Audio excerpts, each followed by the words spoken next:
Hai teman sekalian, ketemu lagi dengan saya Andreas Hartono di pelatihan Express Financial Planning.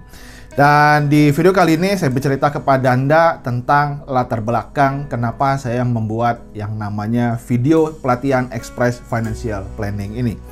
Teman sekalian, ada sebuah pepatah yang mengatakan uang bukanlah segalanya. Setujukah Anda? Anda mengatakan, yes, saya setuju.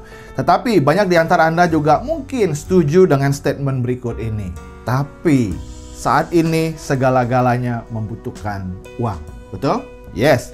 Kita hidup di dunia ini semuanya memerlukan yang namanya uang. Jadi memang betul uang bukanlah segala-galanya, tetapi kita realistis mengatakan saat ini segala-galanya memerlukan yang namanya uang. Dan teman sekalian, yang menjadi sebuah concern atau menjadi sebuah problem adalah ternyata uang itu diberikan kepada kita berapapun jumlahnya, kita sering mengatakan tidak cukup. Masih ingat dulu ketika kita pertama kali bekerja, berapa gaji Anda? Mungkin gaji Anda mengatakan waktu itu gajinya 3 juta. Apakah cukup? Anda mengatakan tidak cukup. Kemudian mungkin gaji Anda naik menjadi 5 juta. Apakah Anda kemudian mengatakan cukup? Anda mungkin mengatakan juga tidak cukup. Dan sekarang dengan gaji Anda sekarang, apakah Anda juga mengatakan cukup? Jawabannya mungkin banyak di antara Anda mengatakan, kok rasanya gaji saya masih kurang. Teman sekalian, kira-kira yang jadi problem itu uangnya atau hal yang lainnya? Ternyata teman sekalian, yang problem utamanya bukan ada di uangnya, tetapi adalah bagaimana cara kita mengelola uang yang kita miliki tersebut. Karena di dalam perencanaan keuangan kita mengenal ada namanya hukum Parkinson. Parkinson bilang seperti ini, berapapun gaji kamu, maka pengeluaran kamu akan mengikuti gaji kamu. Jadi, kalau gaji Anda 3 juta, pengeluarannya berapa? Ya, pasti akan mendekati 3 juta. Ketika Anda gajinya 10 juta, berapa pengeluaran Anda? Juga akan mendekati 10 juta. Dan sekarang, berapapun gaji Anda pada saat ini, maka pengeluaran Anda akan mengikuti dan mendekati gaji Anda. Bahkan tidak sedikit di antara teman-teman yang berkata, masih mending mendekati. Punya saya malah lebih besar pengeluarannya daripada pemasukannya. Terus sekalian, itu adalah sebuah realitas. Terus kira-kira apa yang bisa kita lakukan? Ternyata di dunia ini kita bersyukur dengan sebuah ilmu yang bernama ilmu perencanaan keuangan. Karena ilmu perencanaan keuangan ini akan membantu kita bagaimana mengelola keuangan kita. Terlepas dari berapapun gaji Anda. Mau gaji Anda kecil, mau gaji Anda sedang, mau gaji Anda besar, Anda perlu yang namanya perencanaan keuangan. Di mana perencanaan keuangan ini adalah sebuah ilmu yang bersifat universal, dan saya akan membagikan kepada Anda konteks dan apa yang ada dalam perencanaan keuangan tersebut untuk bisa mengelola keuangan kita dengan lebih baik. Dan tujuan akhir dari perencanaan keuangan ini adalah bagaimana kita meningkatkan kualitas kehidupan kita, supaya kita hidupnya lebih bahagia secara finansial terlepas dari berapapun gaji yang kita dapatkan. Nah, teman sekalian, dalam perencanaan keuangan versinya saya mengenal ada 2 hal yang harus kita kuasai. Yang pertama adalah mindset keuangan kita harus benar, dan yang kedua adalah skill set kita juga harus baik dan harus benar. Nah, untuk bicara mindset, saya akan buatkan video secara khusus untuk Anda, dan bicara tentang skill set, sudah ada videonya untuk Anda, yaitu adalah 100% mahir perencanaan keuangan yang bisa Anda pelajarin lebih detail. Sekarang teman sekalian, mari kita lihat terlebih dahulu kira-kira apa sih mindset keuangan yang harus kita miliki. Inilah yang saya sebut dengan 9 mentalitas dasar keuangan.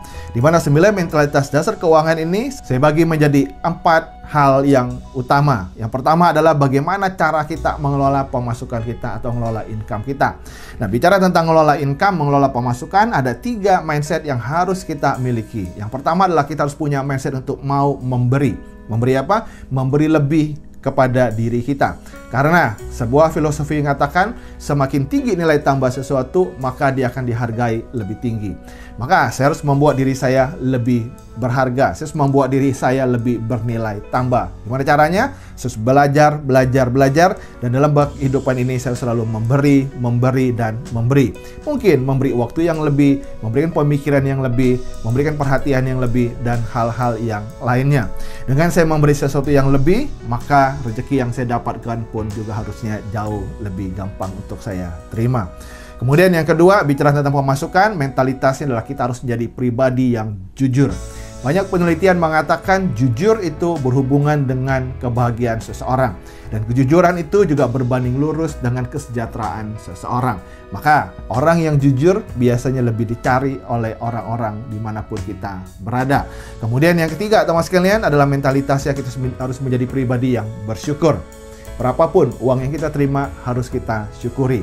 Karena prinsipnya uang yang besar yang kita terima itu adalah kumpulan dari uang-uang kecil yang kita sudah terima sebelumnya. Maka ketika saya bersyukur terhadap uang kecil yang saya terima, maka saya juga akan mendapatkan uang yang besar dengan lebih mudah. Itulah 3 mentalitas yang pertama yang terkait dengan bagaimana kita mengelola pemasukan. Intinya adalah bagaimana kita harus menjadi pribadi yang positif. Oke? Nah, kemudian berikutnya, bagaimana cara kita mengelola pengeluaran kita? Ada 3 mentalitas dasar. Yang pertama, mentalitas kita adalah harus bisa menabung dengan cara menyisihkan uang kita setiap kita terima uang. Kemudian yang kedua adalah kita harus bisa mengatur gaya hidup kita, dan kita bisa membedakan mana kebutuhan kita dan juga mana keinginan kita. Dan yang ketiga, kita harus juga bijak dalam memilih yang namanya utang. Inilah yang disebut dengan 3 mentalitas untuk mengelola pengeluaran kita. Kemudian 2 berikutnya adalah bagaimana kita mengelola harta kita dan mengelola utang kita. Mentalitasnya adalah yang pertama, kita harus sadar ada yang namanya risiko berada di dalam kehidupan kita ini. Maka kita harus bisa dan mau mengantisipasi risiko itu supaya tidak terjadi kepada kita. Dan kalaupun terjadi pada kita, kita bisa meminimalkan dampak yang bisa terjadi dalam kehidupan kita dan juga keuangan kita. Dan berikutnya adalah yang ke-8, bagaimana kita harus berpikir untuk bisa dan mau berinvestasi sedini dan seawal mungkin. Dan yang terakhir adalah mentalitas ke-9, ini bicara tentang spiritualitas keuangan.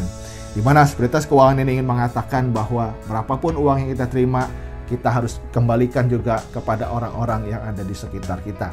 Ingin mengatakan bahwa kita juga harus menjadi pribadi yang mau memberi, mau berbagi, mau beramal kepada orang-orang di sekitar kita.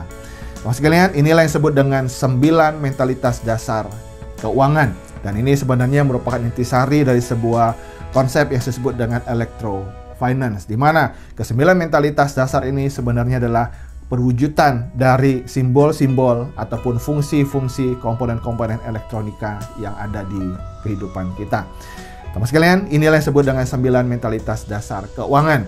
Kemudian berikutnya kita coba lihat adalah 9 keterampilan perencanaan keuangan.